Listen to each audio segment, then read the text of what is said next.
Hello, I'm Dr. Robert Peretti, and I'd like to welcome you as we discuss interprofessional practice, or IPP, as it relates to the delivery of early intervention services. According to ASHA's definition, IPP occurs when multiple service providers from different professional backgrounds provide comprehensive services by working with individuals and their families, caregivers, and communities to deliver the highest quality of care across healthcare and educational settings.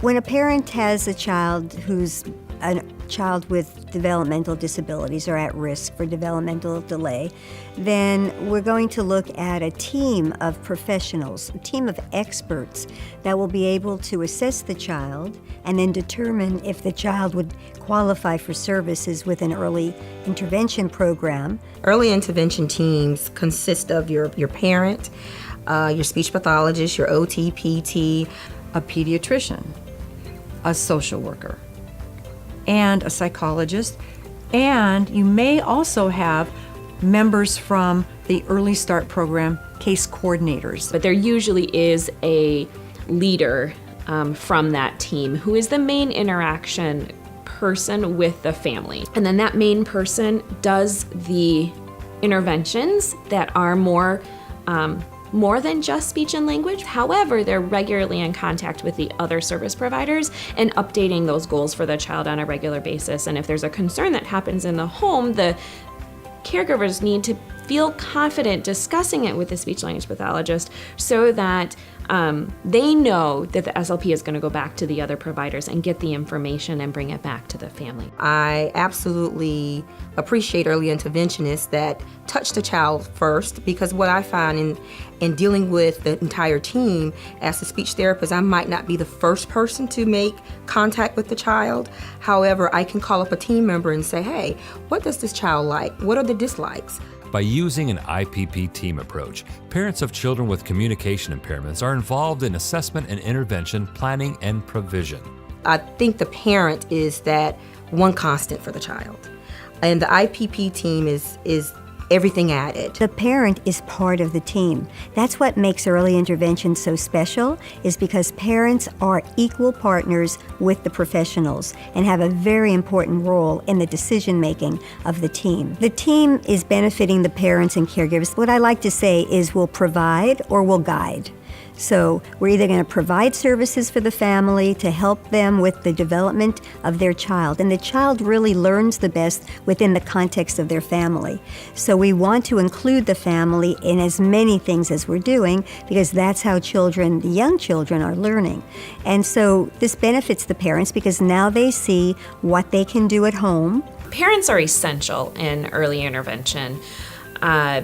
Parents are the children's very first teacher and remain that, and as a component of early intervention, that's a value that we base our services on. And so parents can provide all kinds of information about their children. They can discuss their days, including the families in doing the intervention has been demonstrated to have great outcomes for the children. The IPP team model for early intervention is so important for families and parents because they are hearing the same message from a number of professionals, and they're hearing consistency and continuity. So when they see that we have an entire professional team working and talking and collaborating and meeting and making adjustments, it's like, whoa, it's going to be fine. And that gives, the biggest thing is hope. How different are the daily activities that exist for IPP in early intervention? When we talk about early intervention, not all the teams are going to look the same. And that's because not all early intervention needs are the same. It's kind of, I would say, on a continuum in regards to our practice and the population that we serve. However, that said, we're going to have several different teams. For the early intervention system, for the birth to 3, a lot of times we get the referrals directly from the physician, especially when they come right out of NICU with a known complex etiology. Now, the speech pathologist gets brought in and we do an eval. Well, that's the starting point. We are only as good as the information that's provided to us. So it behooves the speech pathologist to reach out and to research to figure out what's going on with the little one. For me personally, that means I pick up the phone after I complete my eval and write up my report and contact a special care or a special needs care coordinating nurse and say, these are the signs and symptoms that I see, and I think the child needs these referrals. And then we work together to tease out the specialist that that little one needs to follow up with. It's really very interesting having an interdisciplinary team because each person comes to the table with their own expertise, and we value one another's opinions and judgments and professionalism. And the parent is part of the team. That's what makes early intervention so special, is because parents are equal partners with the professionals and have a very important role in the decision-making of the team. So it's critical that I work collaboratively with the physicians and with the special needs care nurse in order to get that information. But as that information trickles in, that better shapes that medically fragile child's plan of care. To bring that information and to be part of that process with the families, they are so grateful for the advocacy for their child because they appreciate that somebody's willing to go to bat for them. Health service professionals can aid families in navigating the process of acquiring and implementing services for their child. There usually is a leader from that team who is the main interaction person with the family.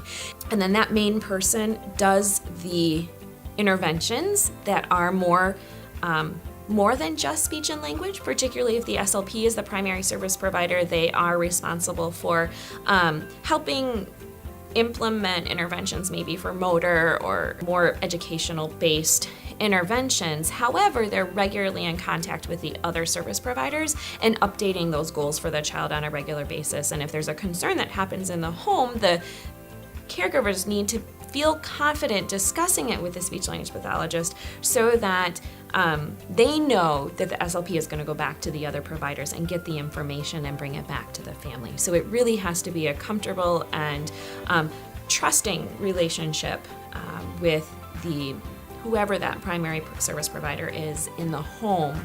Be the source of change, advocate, reach out, work collaboratively with your professional partners. Great things can happen.